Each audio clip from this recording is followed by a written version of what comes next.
Bonjour à tous, soyez les bienvenus pour suivre avec nous ce journal de 15 heures dont voici les principaux titres.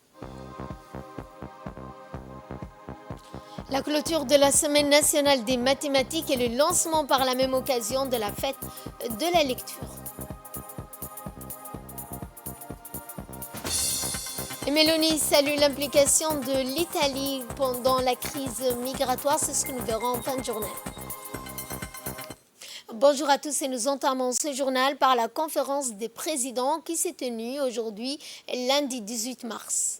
Le président de l'Assemblée nationale d'Illeta, Mohamed Illeta, le Premier ministre Abdelkader Kamel Mohamed, le ministre de la Défense chargé de relations avec le Parlement, la première vice-présidente ainsi que le second vice-président, le président du groupe parlementaire RPP, les présidents et présidents des commissions permanentes ont débattu d'une série de sujets à l'ordre du jour de la conférence des présidents. Tout d'abord, concernant la transmission des projets de texte en instance, la Commission des finances de l'économie générale et du plan va se pencher sur les comptes financiers de cet établissement et institutions publiques.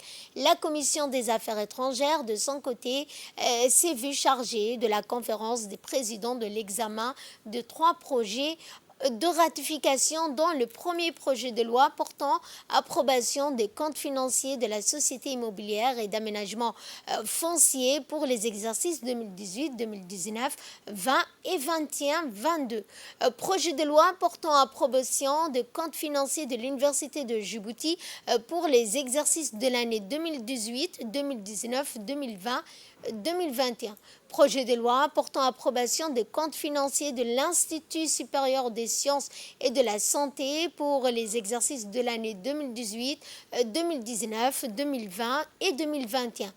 Projet de loi portant approbation des comptes financiers du Centre d'études et de recherche de Djibouti, le CERD, pour les exercices de l'année 2018, 2019, 2020 2021. Projet de loi également portant approbation des comptes financiers de l'Institut national de l'administration publique, l'INA, pour les exercices de l'année 2018, 2019, 2020, 2021, 2022. Et projet de loi portant approbation des comptes financiers de l'année 2021 et 2022 du laboratoire central du bâtiment et de l'équipement, projet de loi portant approbation des comptes financiers de l'Office djiboutien pour la propriété industrielle et commerciale, le DEPIC, pour les exercices de l'année 2020, 2021 et 2022. Et projet de loi portant ratification de l'accord de promotion de protection des investissements avec le Royaume du Maroc. Quant au projet de loi portant ratification de l'accord pour la protection et la promotion des investissements de la République du Rwanda, et projet de loi portant ratification de l'accord de promotion de protection des investissements avec le Kenya. La conférence des présidents a délibéré par la suite sur la nature des autres activités et le planning restant du mois béni du Ramadan. La date du mercredi 3 avril a été retenue pour abriter la deuxième séance publique de la première session ordinaire de cette année 2024. Le Premier ministre Abdelkader Kamel Mohamed a reçu le nouvel ambassadeur Georges Magoye, accompagné de son premier conseiller dans le cadre d'une visite de courtoisie dans le salon d'honneur de la primature en présence du chef du cabinet Ali Silay. Ce nouveau diplomate de la République du Kenya, crédité auprès de la République de Djibouti, a le statut d'ambassadeur extraordinaire et plénipotentiaire résident de notre pays.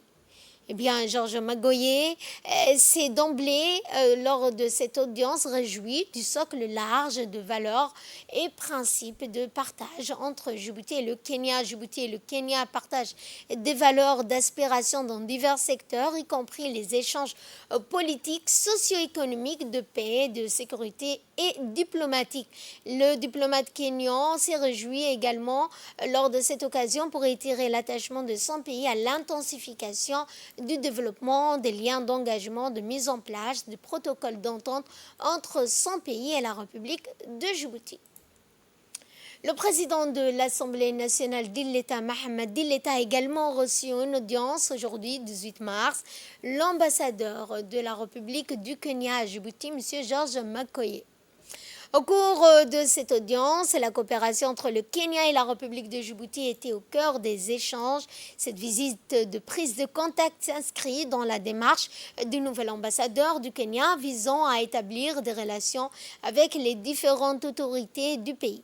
Le président de l'Assemblée nationale a tenu tout d'abord à rappeler qu'il entretient un lien particulier avec le Kenya où il a été ambassadeur non résident de la République de Djibouti. Il a souligné également les liens séculaires en unissant les deux pays. Le diplomate s'est dit honoré et heureux de l'accueil qui lui a été réservé depuis dans notre pays.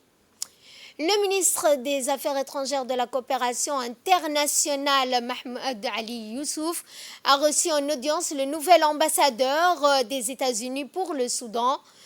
Eh bien, le ministre a chaleureusement félicité pour la nomination qui lui a été assurée du soutien de Djibouti dans l'accomplissement de ses missions dans la région. Cette mission témoigne de l'engagement continu de Djibouti et des États-Unis à travailler ensemble pour résoudre des défis régionaux et promouvoir la stabilité et le développement dans la région. C'était dans le titre la clôture de la Semaine nationale des mathématiques et le lancement de la 4e édition de la fête de la lecture. Le ministre de l'Éducation nationale de la formation professionnelle Moustapha Mohamed Mahmoud, accompagné de ses collègues, le ministre de la Communication chargé des postes et des télécommunications, Redouane Abdoulaye Badon, et du ministre de l'Enseignement supérieur de la Recherche, Dr Nabil Mohamed Ahmed, ont présidé hier la cérémonie de clôture de la Semaine nationale des mathématiques. Dans le même élan, le lancement de la 4e édition de la fête de la lecture. Ont pris part à cette cérémonie les ambassadeurs et les représentants des partenaires techniques et financiers dans le domaine de l'éducation, tels que l'UNICEF, l'USAID, l'ambassade de France, ainsi que de nombreux invités venus de divers horizons. Dès leur arrivée sur le lieu, les ministres ont été chaleureusement accueillis par d'autres responsables de l'éducation ainsi que des membres du comité d'organisation pour clore la Semaine nationale des mathématiques. Les élèves des établissements participants ont captivé les invités par leurs démonstrations remarquables à travers des stands dédiés à la robotique, à la géométrie, à la résolution d'énigmes et en même temps aux jeux traditionnels. Les élèves ont brillamment mis en lumière l'omniprésence et la pertinence des mathématiques dans notre quotidien. Après la clôture officielle de la Semaine des maths, les ministres ont lancé avec enthousiasme la 4e édition de la fête de la lecture, une initiative empreinte de créativité placée sous les thèmes évocateurs des lettres pour écrire et des mots pour les dire. Le ministre de l'Éducation nationale de la formation professionnelle et ses hôtes ont parcouru les stands dédiés au journalisme, aux écrivains, à l'inclusion ainsi qu'au conte et à la poésie en langue maternelle, marquant ainsi leur engagement en faveur de la promotion de la lecture sous toutes ses formes. La fête, qui est sa 4e édition, est désormais ancrée dans le paysage éducatif et vise à encourager les élèves de tous les ordres d'enseignement à explorer et de promouvoir des mots et à découvrir la richesse infinie de la littérature et de la culture au cours de cette semaine de la fête de la lecture qui a débuté hier et qui se poursuivra jusqu'au 21 mars. Un éventail d'activités sera proposé dans les établissements scolaires de la capitale comme des régions de l'intérieur.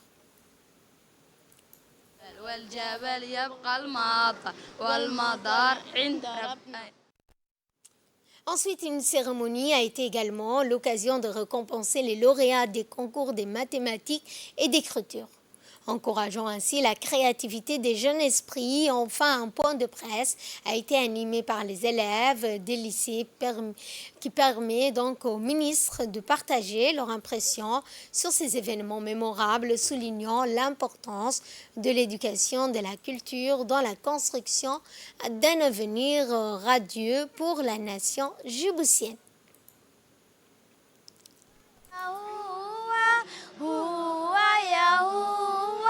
Ranta biyar gaadhay jawi degan weeye dalkii bay jeclaatay huwa ya huwa huwa ya huwa dajoray u dhooftay badda xilligeegii xeebtii bay u xiistay xasuus bay u qaaday huwa ya huwa huwa ya huwa huwa ya huwa ubuq bay yar aaday geedhale ku maadshay gacalkii bay aaday gaygeena weynay kolba geeska aaday huwa ya huwa huwa ya huwa.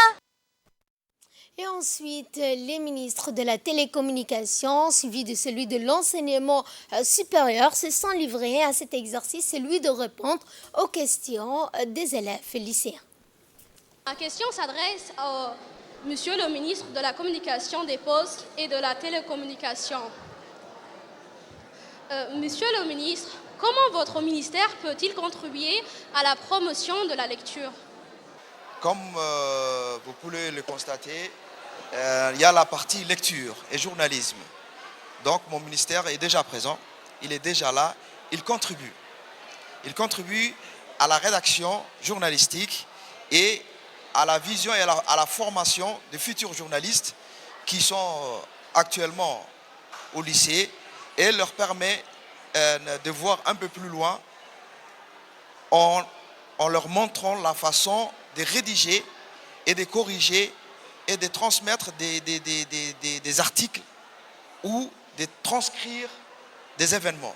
Voilà. Monsieur le ministre, quelle est la place de mathématiques dans les études supérieures et comment peut-on rendre le mathématique moins abstrait et plus concret?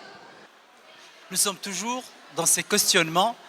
Qu'est-ce qu'un enfant ou un élève qui vient de l'éducation nationale, qu'est-ce qu'il doit avoir comme bagage pour pouvoir continuer ses études et de façon la plus simple possible? Bien sûr, il faut un minimum de mathématiques et le travail que fait aujourd'hui l'éducation nationale nous facilite beaucoup les choses parce que par la promotion de la connaissance, par l'encouragement, par le travail en commun, je pense qu'aujourd'hui Djibouti gagnerait à développer les mathématiques parce qu'on a senti avec le ministre quand il a été nommé qu'il y avait un désintérêt des mathématiques et les étudiants qui venaient chez nous, les filières mathématiques étaient celles qui étaient le moins désirées. Aujourd'hui, il y a l'inverse. Pourquoi? Parce qu'il y a eu ce travail. Et avec ces prérequis, on n'est pas obligé de reprendre certaines choses et certaines bases. Donc quand vous venez, un élève bien équipé, je dirais, au niveau des outils mathématiques et du savoir, nous facilite beaucoup les choses dans nos écoles d'ingénieurs, dans nos écoles en informatique, en mathématiques. Et aujourd'hui, vous savez, la place des mathématiques est très très importante dans un monde qui ne fonctionne qu'avec l'informatique, avec les algorithmes. C'est l'industrialisation du savoir. Et l'industrialisation du savoir passe par les mathématiques. Et on vous encourage et je félicite vraiment le ministre pour le travail et son équipe pour le travail qu'ils ont fait. Ensuite, c'est le ministre de l'Éducation nationale et de l'Éducation nationale qui a répondu aux questions de potentiels journalistes. Ma question s'adresse à vous, Monsieur le ministre de l'Éducation. Quels sont, Votre Excellence, quels sont les objectifs de cette semaine? Les objectifs recherchés derrière ces semaines, qui sont des semaines de motivation, d'encouragement de jeunes collégiens, lycéens, mais également de jeunes de l'école primaire, à se surpasser déjà, à mener une compétition entre eux, à ce qu'il y ait une émulation et vraiment un plaisir de travailler. C'est aimer les mathématiques, c'est aimer la lecture. Et donc, c'est tout cela en fait qui est recherché derrière. C'est vraiment créer auprès des élèves, mais également les enseignants. Je voulais ici remercier les enseignants qui vous ont encadré toute la semaine, les chefs d'établissement, les directeurs des écoles, qui ont bien sûr été également à vos côtés pour que vous puissiez, tout en jouant, tout en s'amusant, tout en se faisant plaisir, que vous appreniez bien sûr un certain nombre de choses. Donc c'est pour améliorer la qualité des enseignements apprentissages, mais de manière bien sûr ludique. Et ce n'est pas une semaine, mais on aimerait que pendant toute l'année, vous soyez également dans cette joie, dans ce plaisir d'apprendre. L'opération européenne navale de lutte contre les actes de piraterie au large de la côte de la Corne de l'Afrique et le centre régional de formation maritime de Djibouti ont officiellement signé un mémorandum d'entente axé sur le renforcement des capacités maritimes en faveur de 21 États de la région signataires du Code de conduite de Djibouti et son amendement dit de Jeddah. La cérémonie de signature s'est déroulée en présence du ministre des Infrastructures et de l'Équipement, Hassan Ahmed Ibrahim. Cet accord marque une étape cruciale pour promouvoir la coopération dans le domaine de la sécurité et de la sûreté maritime dans la région. Les ambassadrices d'Allemagne, de la France, de l'Union européenne, accréditées auprès de la République de Djibouti, ainsi que le directeur des relations multilatérales du ministère des Affaires étrangères de la coopération internationale, ont tenu à honorer de leur présence cette cérémonie de signature pour souligner l'importance que revêt la coopération régionale et internationale dans le domaine de la sécurité et de la sûreté maritime. En vertu de cet accord, les parties s'engagent à collaborer étroitement pour fournir un soutien au renforcement des capacités maritimes dans la région en proposant des programmes de formation aux acteurs nationaux, régionaux mandatés dans les questions relatives à la sécurité maritime. Le Centre régional de formation maritime est un outil de formation, d'où la raison d'être de cette cérémonie. Nous allons procéder à une signature d'un mémorandum entre UNAFOR et le centre régional dans le but de collaborer au niveau des formations régionales. Et le commandant de la force UNAFOR, le vice-amiral, a souligné l'importance de cette collaboration en affirmant que le renforcement des capacités maritimes demeure l'un des piliers essentiels visant à assurer la sécurité et la stabilité dans la région. Et lors de cet événement, le ministre a dans son discours souligné que la République de Djibouti tient à réaffirmer son engagement dans la coopération régionale en matière de sécurité et de sûreté maritime indispensable au développement de nos pays respectifs et de la stabilité régionale et internationale. Permettez-moi de rappeler que la coopération régionale et internationale est un pilier essentiel du développement, de la paix et de la prospérité dans un monde de plus en plus interdépendant. Aujourd'hui, nous avons l'opportunité de renforcer ces liens de coopération afin de favoriser le partage des connaissances et des expériences. Ces deux volets fondamentaux sont essentiels dans le renforcement de capacités régionales et internationales. En abritant sur notre territoire national le Centre régional de formation maritime dédié au renforcement des capacités des professionnels du milieu maritime de la région, la République de Djibouti tient à réaffirmer son engagement à donner un contenu substantiel à notre coopération régionale en matière de sécurité et sûreté maritime indispensable au développement de nos pays respectifs et à la stabilité régionale et internationale. Le Centre régional de formation maritime de Djibouti est à la fois une priorité nationale et régionale et nous appelons l'ensemble de nos partenaires de développement à lui apporter leur soutien pour pérenniser son fonctionnement au service de la région. Nous appelons en particulier l'Union européenne, l'Organisation maritime internationale, ainsi que les autres agences qui fournissent une assistance technique aux professionnels du secteur maritime de la région d'unir leurs efforts pour accompagner cette action régionale. Dans l'actualité également, le ministère de l'Environnement et du Développement durable a organisé un atelier de validation sur la contribution déterminée au niveau national en présence de partenaires techniques financiers tels que le PNUD afin d'enrichir les discussions et d'assurer une approche collaborative et complète. Les contributions déterminées au niveau national révisé offrent une opportunité aux pays, notamment pour renforcer leur engagement et de lutter également contre le changement climatique en augmentant leurs objectifs de réduction des émissions. Les pays peuvent contribuer de manière significative à limiter le réchauffement climatique et à protéger la population vulnérable contre ces impacts dévastateurs. Que ce soit du gouvernement, du secteur privé, mais également de la société civile qui ont participé tout au long de ce processus de révision. Nous aurons certainement l'opportunité de découvrir davantage tous les aspects techniques de la CDN révisée, mais je voudrais souligner, et nous le savons tous, que la CDN, qui est donc la contribution déterminée au niveau national, revêt une importance capitale pour le pays.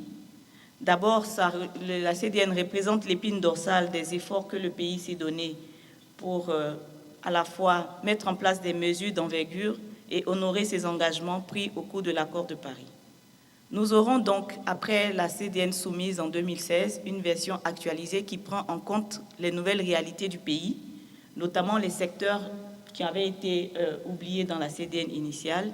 Et je me réjouis que certains secteurs importants, comme le transport, le port, etc., soient inclus dans cette CDN révisée parce que nous voulons un Djibouti qui se développe à la fois vert, mais également qui prend en compte l'ensemble des secteurs actifs du pays.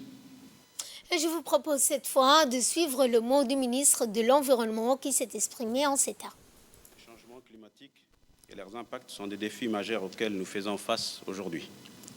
Les rapports alarmants du GIEC soulignent l'urgence d'agir pour contrer les effets néfastes de ces changements sur notre planète et notre vie.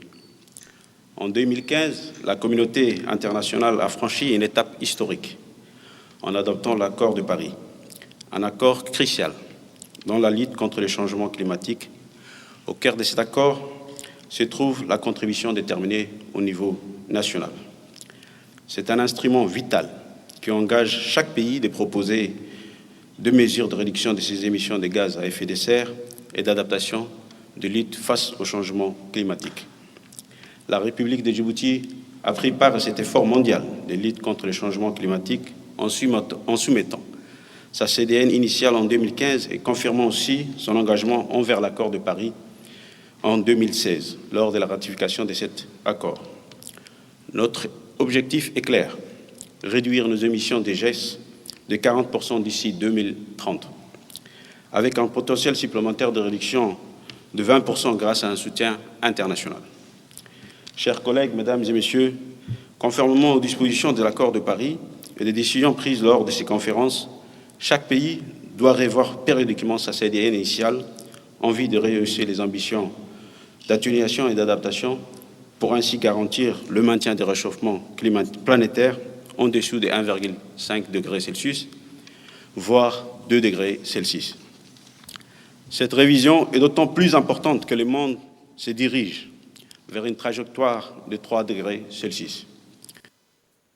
Santé cette fois avec l'installation de systèmes de géolocalisation par GPS sur toutes les ambulances du ministère de la Santé et du SMUR, qui est donc un service sensible et délicat. Eh bien, les ambulances du SMUR mettent en jeu des vies humaines au quotidien, ainsi pour un meilleur contrôle et un suivi rigoureux des ambulances, sujet que nous aurons dans notre édition de ce soir. Et en sport, pour parler du mois béni du Ramadan, il y a le sport.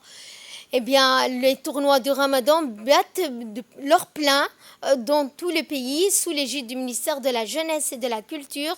Chaque année, ces tournois constituent un moment privilégié de rassemblement pour tous les jeunes, les communautés, de se retrouver autour des valeurs de solidarité, de fair play et de donc fraternité. Ces événements reflètent également l'importance particulière offrant aux participants l'opportunité de partager des moments de convivialité et de renforcer leur lien intergénérationnel. Le ministère de la Jeunesse et de la Culture tient à saluer également l'engagement des organisateurs et des participants qui contribuent à travers ces tournois à promouvoir les valeurs de tolérance, d'inclusion, de respect mutuel. Donc voilà, chaque année, nous organisons le tournoi de Ramadan qui se déroule bien avec une bonne structure, des gens compétents sont toujours là pour que ce tournoi devienne un tournoi exceptionnel. Toujours dans le cadre du mois béni du Ramadan et ces tournois qui s'est tenu au terrain d'Erhiba, qui après quelques années d'inactivité retrouve son ambiance de temps, eh bien, les sports qui sont une priorité pour les jeunes durant le mois béni du Ramadan, bien sûr après le jeûne. Et nous allons cette fois à Tadjoura où les jeunes, pour parler sport surtout, les athlètes djiboutiens ont commencé leur entraînement pour les 13e Jeux africains à Accra sous la supervision de leur entraîneur. Eh bien, Hassan Saïd, l'entraîneur, a mis l'accent sur l'importance de la condition physique, de l'endurance, de la force technique dans chaque discipline sportive représenté par des athlètes. Il a souligné également l'importance de l'entraînement régulier, de la discipline pour les athlètes et les objectifs fixés. Les athlètes ont été encouragés à se surpasser, à relever les défis avec solidarité, fair play et respect envers les autres athlètes. La délégation djiboutienne s'est engagée à fournir un soutien complet aux athlètes pour qu'ils donnent le meilleur d'eux-mêmes. Ils ont également exprimé la confiance dans les performances des athlètes et a encouragé l'unité et le travail pour les équipes afin d'atteindre les objectifs fixés, tels que en judo, Alexandre Hussein qui s'est classé à la 3e place avec une médaille, le bronze.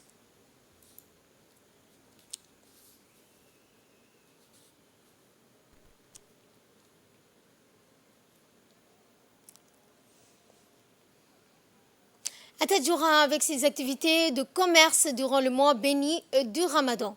Les jeunes de la région de Tadjoura font des activités pour gagner leur vie et les images que nous aurons également dans notre édition de ce soir.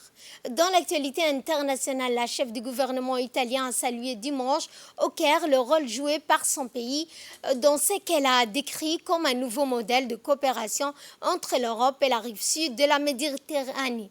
C'était à l'issue de la signature d'un accord entre l'Europe et l'Égypte. L'Europe s'engage à aider l'Égypte à sécuriser ses frontières, notamment avec la Libye, un point de transit important pour les migrants. Selon les autorités égyptiennes, leur pays compte environ 9 millions de migrants, dont 480 000 sont des réfugiés et des demandeurs d'asile enregistrés auprès de l'Agence des Nations Unies pour les réfugiés.